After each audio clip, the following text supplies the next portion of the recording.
What's going on, everybody? I'm Tank, and this is another episode of Roadie Reactions. Get with this.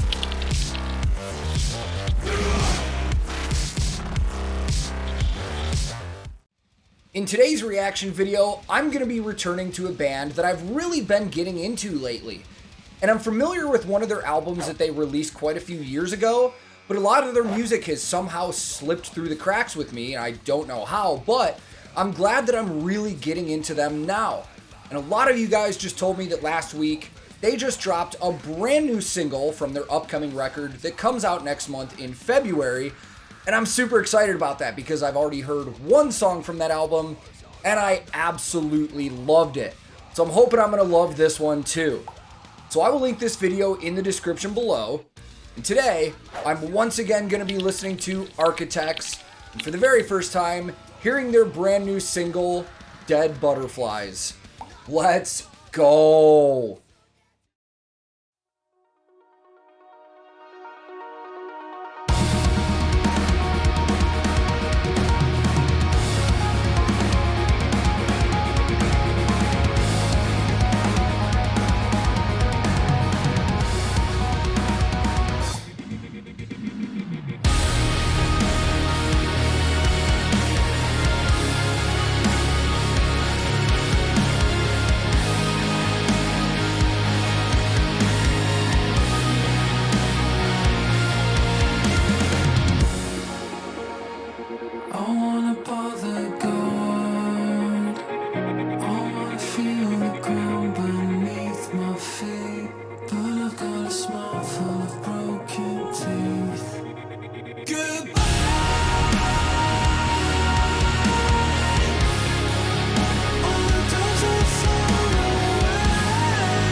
This sounds huge. Huge. Man, this is wild. So because I'm not like super familiar with Architects, from what I heard from other friends is that their older sound is more just balls to the wall heavy a lot of the time, even though they've always mixed in clean vocals and stuff like that. But lately their stuff has been sounding more like this, just really big, epic, awesome shit. I really dig this. This is a lot different from Black Lungs, but at the same time, it's the same sound. It sounds incredible. Right away, I don't know if anybody saw me make a face, but I was like, that really looks like Royal Albert Hall. And I immediately was like, there's no way that is. But I'm 100% sure that's Royal Albert Hall. And why that's such a big deal is because Royal Albert Hall is arguably... actually, it's not arguably. It is probably the most, not probably, it is the most famous venue for live music in London. I mean, it's over 150 years old. It's had tons and tons and tons of bands, orchestras, and tons of events in there. Devin Townsend's played in there. I recently watched the full concert of Bring Me the Horizon playing in there.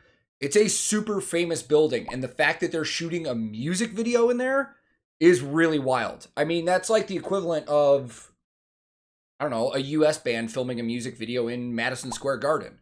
It's that famous of a place. Super awesome. Let's continue.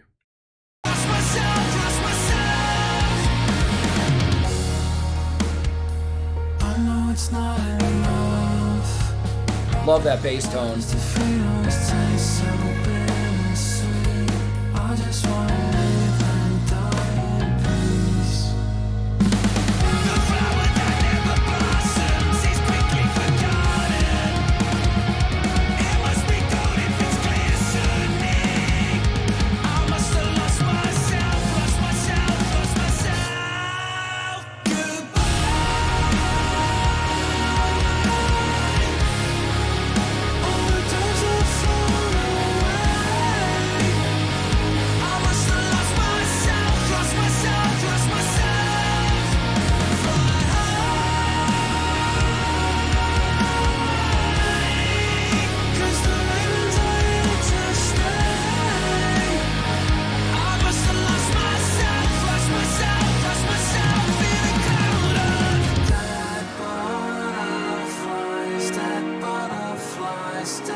Oh, before we get into that. So the more and more I'm looking around, I wonder if they had a concert at Royal Albert Hall that I'm not familiar with, and maybe they shot this ahead of time, because there's a lot of production in there, and the production quality of this video is really, really high end for just being a music video. So I'm curious if maybe they were setting up for something else and filmed this at the same time. But either way, this looks awesome. Whoever filmed this and worked on this, it looks really good. And the sound quality is just impeccable. I'm shocked this band has escaped my radar for so long, because I really, really like this.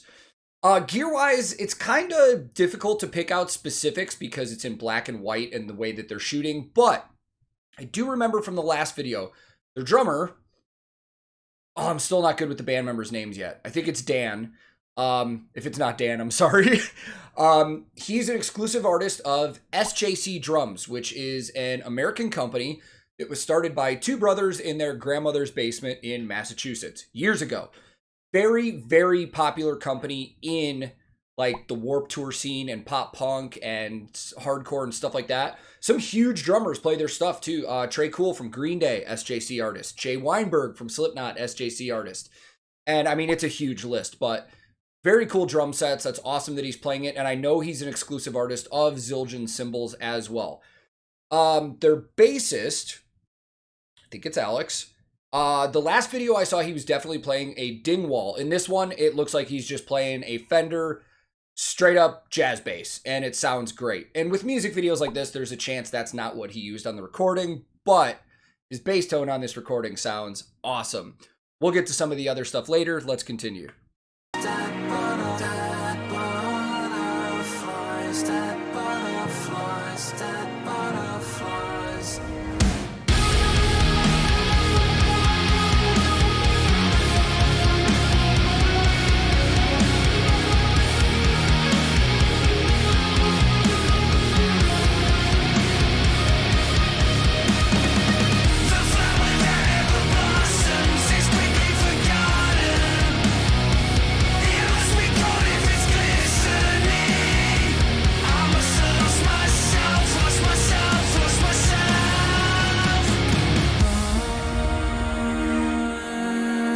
Oh, I like how they're breaking this down, and it's probably just gonna punch right back into the chorus. Lost myself in a cloud of...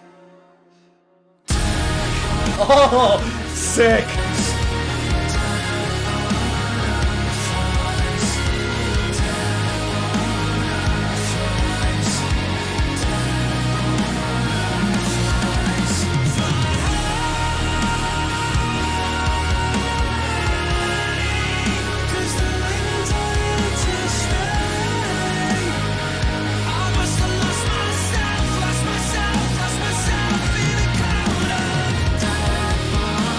We're really close to the end, and I haven't talked about guitars. I just want to shout these out really quick. Josh is an exclusive artist of ESP. I know in the last video that I saw, he had I believe it was a custom M series. And I've heard from a lot of people that he actually has a signature from them. I believe that's what he's playing in this one. Like I said, hard to tell with the way it's shot, but the reverse headstock on that guitar and the body style is leading me to believe it's an M. And then I believe it's Adam, is using a Mayonnaise. And I saw him play one in the last video, and I've seen Mayonnaise lately. Mayonnaise is a Polish company, and I actually got some history about them when I was doing the last video. They were started, I think it was in the early 80s, like 82, by a couple of friends that were starting a guitar company. Those friends eventually fell in love and got married. And it is a family company. Their kids work in the company now. Super awesome. I know that he has some custom models with them. That one looks like their Duvel 7-string, I believe. Sick guitars, man. I've never personally worked on one, but I'm seeing them more and more, and I've watched some YouTube videos of people demoing them, and they sound incredible. Let's finish this video off.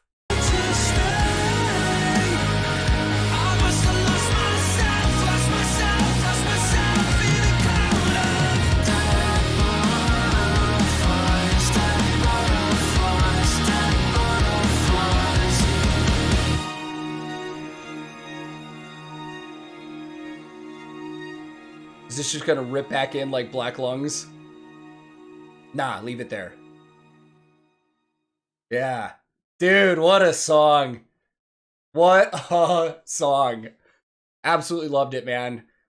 Let's go talk some more about it. So I just double checked to make sure I got the names right, and I did, so luckily I don't look like a total idiot in this video. And I spend a lot of time talking about gear, but let's just shout out Sam real quick. Dude is phenomenal. Like, when I've heard their earlier stuff, the stuff I'm familiar with, I was really impressed by his scream and his harsh vocals.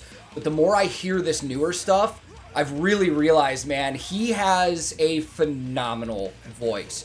Doesn't matter if it's clean, doesn't matter if he's screaming, he sounds great, and he sounds very unique. He's recognizable, he stands out. I could probably hear him do a guest vocal on somebody else's track, and I would know right away that it was him, because his voice for me already is that recognizable. But this song was massive, dude, just massive, massive song. They didn't have to go full bore being heavy, but it still had that heavy edge to it, even though I would say this is a beautiful song, even though I have a slight feeling these are probably very dark lyrics, which I will go look up after this. So thank you to everybody that brought this song to my attention. I had no idea they released another new single, but I've already pre-ordered this album, and I'm gonna be looking out for more stuff that comes out before that album, if anything does. So thank you once again, and if this is your first time here, feel free to click subscribe. I release new videos all the time, so if you turn your alerts on, YouTube might notify you when I release stuff.